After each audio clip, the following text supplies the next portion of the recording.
Assalamualaikum warahmatullahi wabarakatuh. Kembali lagi di PKBM Muara Timur. Di sini kita akan belajar mata pelajaran geografi, bijak merawat alam untuk kelas 11 paket C, C8 unit 4.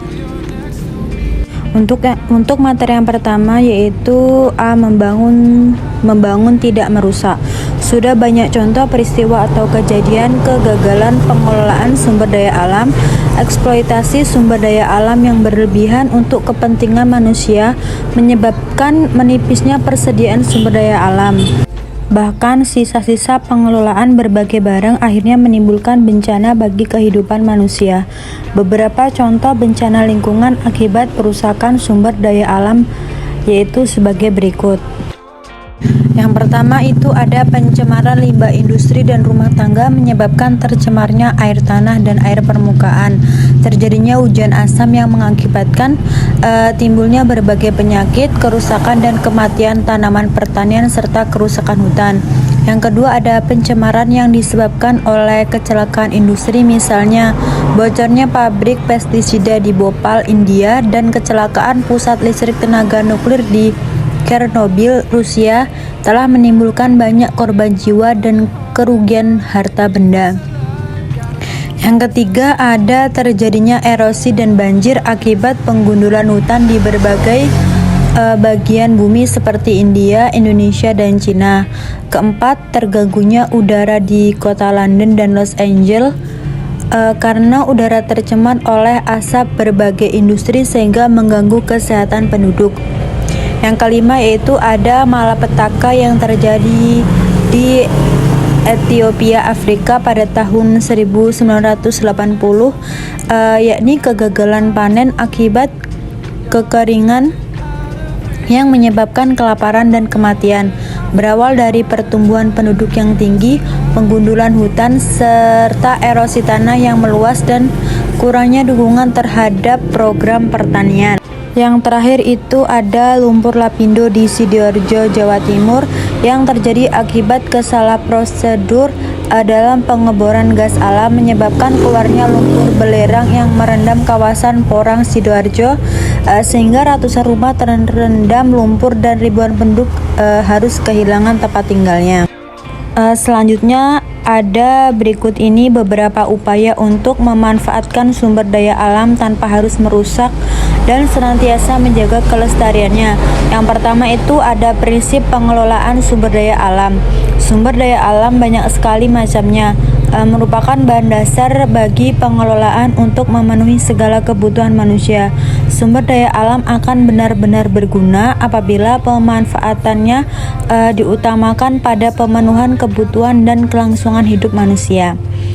Pengelolaan yang kurang memperhatikan dampak bagi kelangsungan hidup di masa yang akan datang, di samping akan merusak lingkungan sekitar, juga akan menjadi malapetaka bagi manusia itu sendiri. Yang kedua ada prinsip pemanfaatan sumber daya alam. Dalam pemanfaatan sumber daya alam perlu dipertimbangkan nilai dan prinsip ekofisiensi atau ekonomi dan efisiensi, yang artinya dengan tenaga dan biaya yang dikeluarkan untuk mengelola barang tambang, apakah sumber daya alam tersebut layak untuk dikelola. Hal ini terkait dengan untung rugi pengelolaan sumber daya alam, sehingga perlu diperhitungkan biaya penambangan, besarnya volume barang tambang yang dihasilkan, manfaat barang tambang, dan untung ruginya dalam pertimbangan pengelolaan barang tambang tersebut. Yang ketiga ada studi AMDAL untuk menjaga kelestarian sumber daya alam. Untuk mengetahui dampak positif maupun negatif dari sebuah pengelolaan sumber daya alam, maka diperlukan adanya studi analisis mengenai dampak lingkungan atau AMDAL. Studi ini dimaksudkan untuk meneliti sejauh mana keuntungan yang akan diperoleh bagi masyarakat dan adanya dampak negatif yang ditimbulkan. 4. Prinsip pelestarian sumber daya alam. Pengelolaan sumber daya alam yang dilakukan oleh setiap negara mempunyai tujuan untuk meningkatkan kesejahteraan penduduknya. Untuk memaksimalkan hasil, maka eksploitasi sumber daya alam ini harus dilakukan secara besar-besaran karena dapat berakibat persediaan sumber daya alam makin terkuras dan menipis. Dengan demikian juga dampak negatif yang ditimbulkan seperti pencemaran lingkungan makin meningkat. Untuk menjaga keseimbangan antara alam serta kelestarian sumber daya, maka perlu adanya upaya untuk melestarikan sumber daya alam tersebut sehingga dapat dilakukan dengan berbagai cara, antara lain yang pertama yaitu mengembangbiakan flora dan fauna secara modern melalui tindakan pelestarian guna menjaga kepunahan habitat termasuk memperbaiki ekosistemnya. Yang kedua yaitu pengelolaan tanah pertanian dengan panca usaha pertanian, termasuk menata penggunaan ladang dengan sistem bergilir, bukan ladang berpindah. Kemudian yang terakhir yaitu menjaga dan memperbaiki lahan bekas tambang agar tidak rusak. Selanjutnya materi yang kedua itu ada pembangunan berkelanjutan. Pembangunan berkelanjutan atau sustainable development adalah pembangunan yang mencukupi kebutuhan saat ini tanpa harus mengurangi kemampuannya di dalam mencukupi kebutuhan generasi yang akan datang. Proses pembangunan berkelanjutan ini mencakup pembangunan lahan, kota, bisnis, masyarakat, dan lain sebagainya yang berprinsip mencukupi kebutuhan sekarang tanpa mengorbankan kebutuhan generasi masa depan. Proses pembangunan ini berkesinambungan serta mengoptimalkan penggunaan sumber daya alam serta sumber daya manusia serta ilmu pengetahuan dan teknologi atau IPTEK. Ketiga komponen antara SDA, sumber daya manusia, dan IPTEK itu harus sesuai sehingga proses pembangunan itu di setiap waktu dapat berkesinambungan. Nah, untuk melakukan pembangunan berkelanjutan itu perlu diperhatikan prinsip-prinsip. Yang pertama itu ada prinsip pemerataan. Pemerataan ini merupakan target utama pembangunan berkelanjutan. Pemerataan ini diakui mampu meminimalisir disparitas ekonomi dan sosial serta kesempatan yang setara bagi masyarakat. Pembangunan daerah satu dengan yang lain itu harus berimbang termasuk antara desa dan kota. Yang kedua yaitu ekonomi.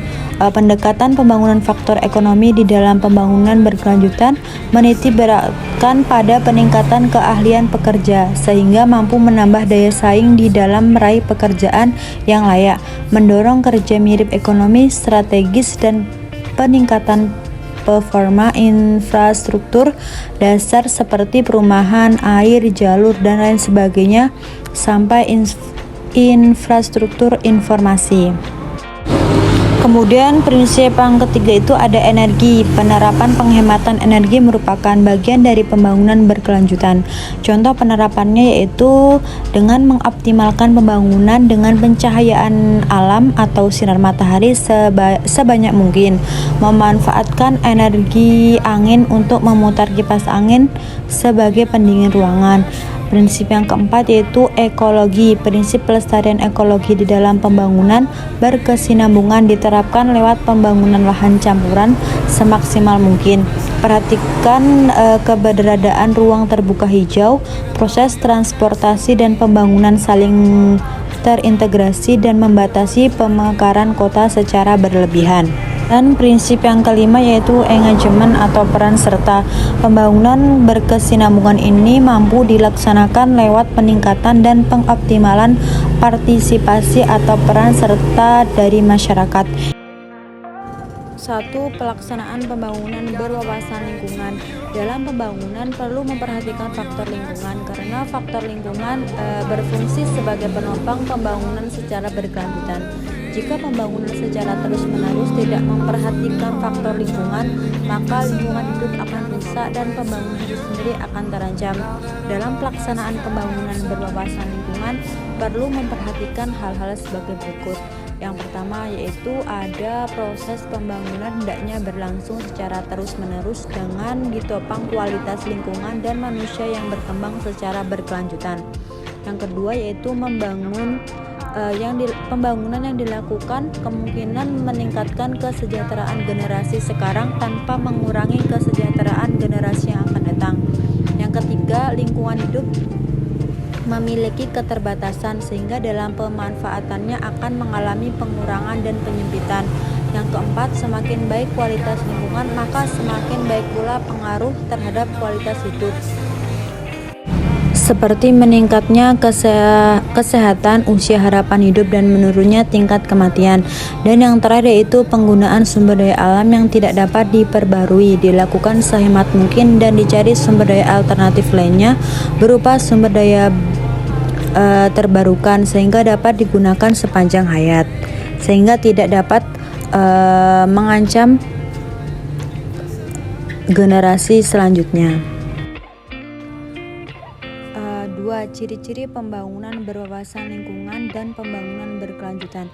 Konsep pembangunan berkelanjutan ini merupakan kesepakatan antara global negara sedunia yang dihasilkan dalam KTT Bumi di Rio de Janeiro, Brazil pada tahun 1992. Dalam kesepakatan tersebut terkandung dua gagasan. Yang pertama yaitu gagasan kebutuhan, khususnya kebutuhan pokok manusia untuk menopang hidup di sini. Yang diprioritaskan adalah kebutuhan kaum miskin. Yang kedua yaitu gagasan keterbatasan kemampuan lingkungan untuk memenuhi kebutuhan baik masa kini maupun masa yang akan datang. Pembangunan berwawasan lingkungan dan pembangunan berkelanjutan memiliki karakteristik yang khas, yaitu sebagai berikut. A. Menggunakan pendekatan integratif, yaitu memahami keterkaitan antara manusia dengan lingkungan pada saat kini dan masa yang akan datang. B. Menggunakan pandangan jangka panjang, digunakan untuk merencanakan pengelolaan dan pemanfaatan sumber daya yang mendukung pembangunan agar secara berkelanjutan dapat dimanfaatkan. C. Menjamin pemerataan dan keadilan. Strategi pembangunan yang berwawasan lingkungan dilandasi oleh pemerataan distribusi dari lahan dan faktor produksi, pemerataan kesempatan termasuk gender, dan pemerataan ekonomi untuk kesejahteraan. Yang D itu menghargai keanekaragaman hayati sebagai dasar bagi tatanan lingkungan. Pemeliharaan keanekaragaman hayati memberikan kepastian bahwa sumber daya alam selalu tersedia secara berkelanjutan untuk masa kini dan masa yang akan datang. 3. Peranan AMDAL dalam pembangunan berkelanjutan. Di negara yang sedang berkembang termasuk Indonesia, tingkat kesejahteraan penduduknya masih rendah. Oleh karena itu, pembangunan perlu dilakukan untuk meningkatkan tingkat kesejahteraan masyarakat. Namun terkadang pembangunan yang dilaksanakan justru menimbulkan kerusakan lingkungan. Untuk menghindari hal-hal yang terjadi, maka pembangunan harus diawasi dan terkontrol. AMDAL merupakan salah satu alat untuk menganalisis sebuah pembangunan sesuai dengan rencana atau menyimpang, bermanfaat atau justru merugikan. Maka dengan AMDAL pula pembangunan dapat dilanjutkan atau justru harus dihentikan karena kurang bermanfaat. AMDAL merupakan keseluruhan proses pelestarian lingkungan mulai dari kerangka acuan yang mencakup analisis dampak lingkungan atau ANDAL, rencana pemantauan lingkungan atau RPL, dan rencana kelola lingkungan atau RKL. Peranan AMDAL dalam pembangunan yang berwawasan lingkungan dan berkelanjutan adalah A. Memberikan analisis dampak lingkungan yang mengakibatkan pembangunan. B. Memberikan alternatif penyusunan rencana upaya pelestarian lingkungan. C. Memberikan tata cara dalam pengelolaan lingkungan. Itu tadi materi yang dapat saya sampaikan. Mungkin lebih jelasnya lagi kalian bisa membaca dalam modul dan melihat dari berbagai referensi lainnya. Saya ucapkan terima kasih dan saya akhiri. Wassalamualaikum warahmatullahi wabarakatuh.